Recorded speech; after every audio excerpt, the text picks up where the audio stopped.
The 1960s were the decade that gave birth to the American muscle car, a time when horsepower was cheap, gasoline cost pennies per gallon, and safety regulations were something engineers laughed about over lunch. Detroit was locked in an arms race where cubic inches and quarter-mile times were the only currencies that mattered. The result was a collection of machines so powerful, so primitive, and so willing to kill their drivers that they defined an entire generation's relationship with speed and danger. These weren't transportation. They were weapons disguised as automobiles. Number 12, the 1967 Pontiac Firebird 400. Pontiac's answer to the Mustang arrived late to the pony car party, but it made an impression. The Firebird 400 crammed GM's mid-size muscle car engine into a compact platform that was never designed to handle that much power. The 6.6-liter V8 made 325 horsepower and 410 pound-feet of torque. In a car that weighed around 3,300 pounds with primitive bias-ply tires, it was more than enough to get you into serious trouble. The Firebird could hit 60 in around 6.5 seconds and run the quarter mile in the mid-14s. What made it dangerous was the chassis. The suspension geometry wasn't optimized for the weight and power of the 400. The front end was nose-heavy, causing severe understeer entering corners, but lift off the throttle mid-corner and suddenly all that weight would transfer rearward. The rear tires would break loose and you'd be in a drift, whether you wanted one or not. The steering lacked feedback. You never really knew what the front tires were doing until they were already sliding. The brakes were drums all around on base models, which meant stopping distances were measured in optimism rather than feet. Number 11, the 1968 Dodge Dart GTS 383. Dodge took their compact Dart platform and stuffed it full of big block power. The 383 cubic inch V8 made 330 horsepower and 425 pound-feet of torque in a car that weighed barely 3,200 pounds. The Dart GTS could hit 60 in under 6 seconds and run the quarter mile in the low 14s, but the chassis was completely overwhelmed. The Dart was built on Chrysler's A-body platform, designed for economy cars with 6-cylinder engines. The suspension had minimal travel, the shock absorbers were undersized, and the frame rails weren't reinforced to handle big block torque. The result was a car that would literally twist its body under hard acceleration. Panel gaps would change, doors would become difficult to open, and the whole structure would flex like it was trying to fold itself in half. Launch hard, and the rear axle would wind up the leaf springs like a torsion bar. When the tires finally broke loose, all that stored energy would release at once, causing the rear end to hop and skip violently. Number 10, the 1969 Ford Torino Cobra 429. Ford's mid-size muscle car entry was built to compete with the Chevelle and GTO. The Torino Cobra came standard with Ford's 429 cubic inch Cobra Jet V8, officially rated at 375 horsepower. But that number was pure fiction. Real output was closer to 450 horses with torque exceeding 500 pound-feet.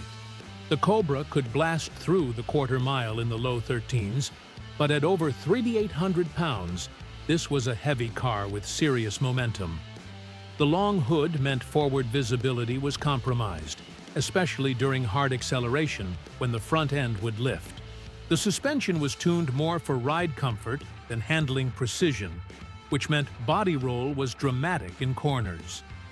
Turn the steering wheel and the car would lean heavily to the outside before the front tires actually started changing direction. The Torino Cobra felt stable at cruising speeds, which gave drivers false confidence. Then they'd push hard and discover that stability disappeared the moment you asked for maximum performance. Number 9, the 1967 Chevrolet Camaro SS 396. Chevrolet's pony car response to the Mustang came equipped with genuine big block power. The 396 cubic inch V8 made 325 horsepower in base form. but the L78 version made 375 horses. That was enough to make the 3,300-pound Camaro genuinely quick, with quarter-mile times in the mid-13s. But the first-generation Camaro had quirks that made it dangerous in inexperienced hands.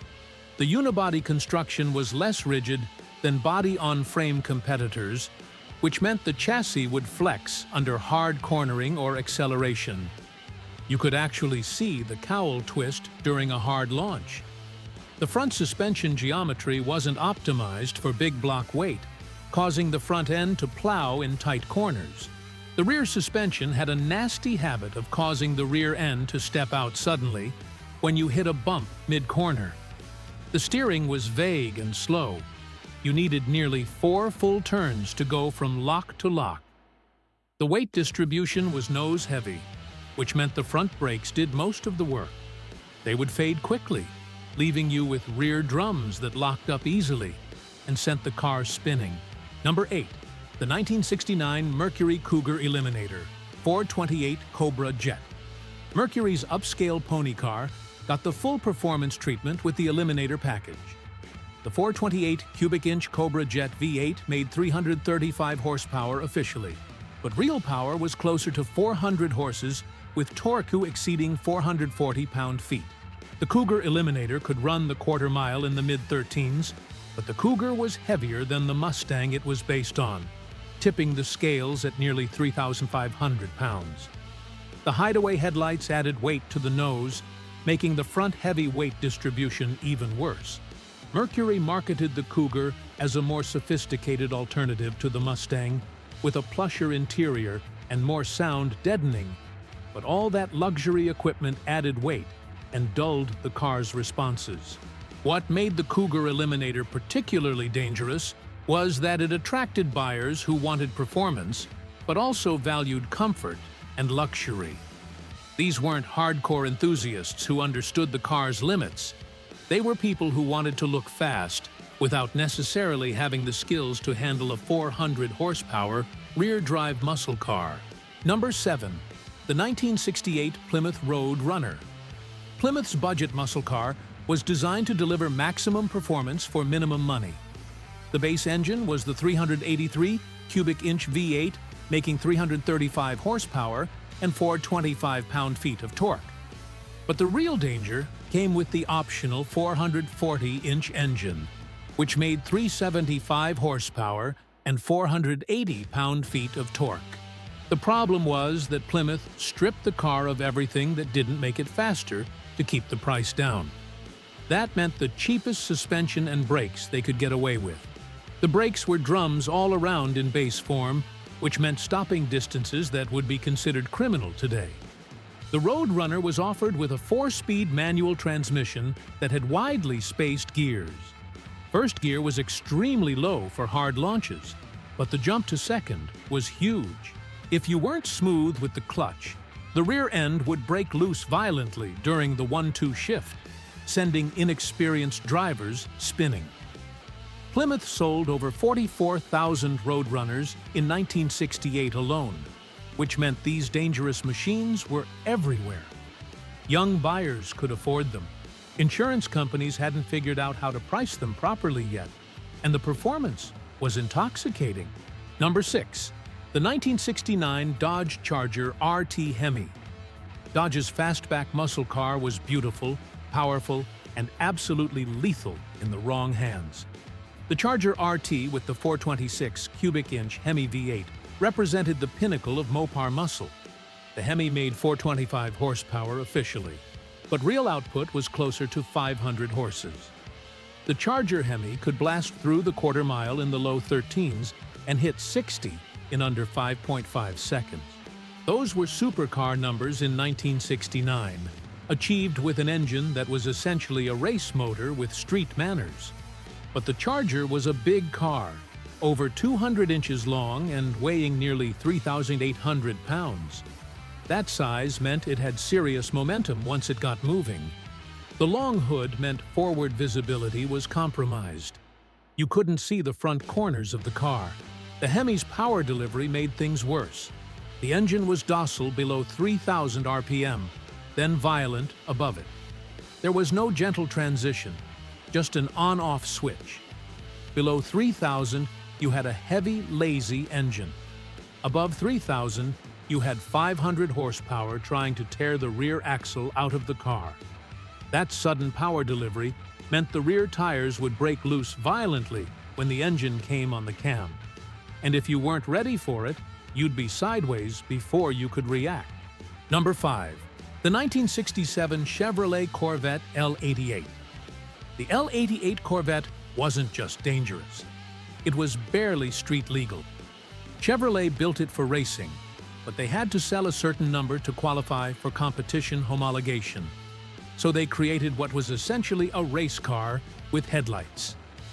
The 7.0-liter V8 was officially rated at 430 horsepower, but that was a lie so blatant it was almost insulting. Real output was over 560 horses, with some estimates putting it closer to 600. The L88 could run the quarter mile in the low 12s and hit 60 in under 4 seconds. But everything about the L88 was compromised for racing. The compression ratio was 12.5:1, which meant it required racing fuel. Run pump gas, and the engine would destroy itself through detonation. The solid lifter camshaft had so much duration that the engine barely ran below 3,000 RPM. There was no heater, no radio, no sound deadening, nothing that didn't make the car faster.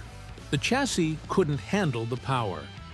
The C2 Corvette's independent rear suspension used a single transverse leaf spring that allowed the rear wheels to tuck under the body during hard cornering. That sudden camber change would cause the rear end to break loose without warning. Chevrolet only sold 20 L88 Corvettes in 1967, and most went directly to race teams who knew what they were getting into. Number 4. The 1969 Pontiac GTO Judge Ram Air 4. Pontiac's wildest GTO combined outrageous styling with genuine performance credentials.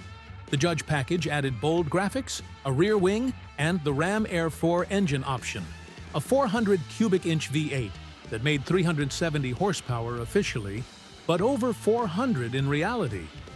The Ram Air 4 was built for top-end power with round port cylinder heads that flowed massive amounts of air.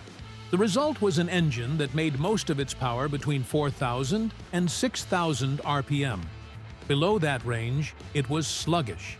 Above it, it was a monster. You had to keep the engine in its narrow power band, which required precise shifting and careful throttle modulation. Drop below 4,000 RPM, and you'd fall out of the power band. Over-rev past 6,000, and you'd risk damage to the valve train. What made the Judge particularly dangerous was its image. This was a car that screamed performance with its loud graphics and aggressive stance. It attracted young buyers who wanted to look fast and sometimes lacked the skills to actually drive fast. Number 3. The 1968 Ford Mustang Cobra Jet 428. Ford's answer to the big block pony car wars was the Cobra Jet 428. The engine was officially rated at 335 horsepower, but the Cobra Jet's real power was closer to 410 horses, with torque exceeding 440 pound-feet. The Mustang Cobra Jet could run the quarter mile in the mid-13s and hit 60 in just over 6 seconds. But stuffing a big block into the Mustang's compact engine bay created compromises. The engine sat far forward in the chassis, which made the weight distribution heavily nose-biased. Over 60% of the car's weight was on the front axle, which caused severe understeer. The front suspension was overwhelmed by the weight. The spring rates were too soft, the shock absorbers were undersized, and the geometry wasn't optimized for the loads. The result was excessive nosedive under braking and significant body roll during cornering. The Cobra Jet Mustang was a car that felt fast and looked aggressive, which encouraged spirited driving. But the chassis wasn't designed to handle big block power and weight, and it would bite drivers who pushed beyond its limits. Number 2, the 1969 Plymouth Barracuda Formula S 383. Plymouth's compact pony car became a serious performance threat with the Formula S package and 383-inch big block engine. The engine made 330 horsepower and 425 pound-feet of torque in a car that weighed barely 200 pounds. The Barracuda could hit 60 in around 6 seconds and run the quarter mile in the low 14s. But the compact A-body platform was never designed for big block power. The unibody structure wasn't reinforced enough to handle the twisting forces. The body would flex during hard acceleration or cornering. Doors would become difficult to open, panel gaps would change, and in extreme cases, the windshield could crack from chassis flex. The short wheelbase, just 108 inches, made weight transfer dramatic during acceleration and braking. There was no gentle progression, just sudden violent shifts that required constant attention and quick corrections. What made the Formula S Barracuda truly dangerous was its size. It looked small and manageable, which gave drivers false confidence, but it had big block power in a chassis that struggled to contain it. Number 1. The 1969 Chevrolet Camaro ZL1. At the top of our list sits the most extreme, most powerful, and most dangerous muscle car of the 1960s, the Chevrolet Camaro ZL1. This wasn't just a high-performance option, it was a race car with license plates, built to dominate drag strips. The ZL1 designation referred to the engine, an all-aluminum 427 cubic-inch V8 that was officially rated at 430 horsepower. That number was so laughably conservative that even Chevrolet dealerships knew it was fiction. Real output was over 560 horses, with some estimates putting it closer to 600. The ZL1 Camaro could run the quarter mile in the low 11s at over 120 miles per hour. It could hit 60 in under 5 seconds. Those were professional drag racing numbers, achieved in a car that was technically street legal, but everything about the ZL1 was extreme. The solid lifter camshaft had so much duration and overlap that the engine barely made power below 3,000 RPM. The idle was violent and lumpy, shaking the entire car. The compression ratio was over 12.5 to 1, which meant it required racing fuel. The chassis was completely overwhelmed. The first-generation Camaro's unibody structure wasn't designed for this kind of power. The rear end would break loose at the slightest provocation, and catching a slide required lightning-fast reflexes and expert car control. What made the ZL1 Camaro truly legendary and truly dangerous was its rarity and cost. Only 69 were built, and they cost over $7,000 when a standard Camaro could be had for $2,500. That meant only serious racers and wealthy enthusiasts bought them. But even experienced drivers found the ZL1 to be a handful. The ZL1 represented the absolute peak of 60s muscle car insanity. Maximum power in a chassis that could barely contain it, sold to anyone with enough money and courage. These 12 machines represented the wild, unregulated peak of American automotive performance. They were built in an era when power mattered more than safety, when cubic inches were king, and when survival depended entirely on driver skill. The insurance companies eventually caught up, rating these cars as uninsurable for young drivers. The government stepped in with emissions and safety regulations that strangled performance. And the oil crisis of the early 70s made big block engines economically unviable. But for one glorious decade, Detroit built cars that were genuinely dangerous. Machines that could kill you as easily as they could thrill you. These weren't just fast cars. They were challenges, daring drivers to prove they were skilled enough to handle maximum power with minimum safety equipment. Which of these 60s legends would you be brave enough to drive at the limit? Drop your answer in the comments below. And if you love stories from the golden age when muscle cars were raw, unforgiving, and absolutely magnificent, hit that subscribe button for more tales from the era when American iron ruled the streets and danger was just part of the price you paid for speed.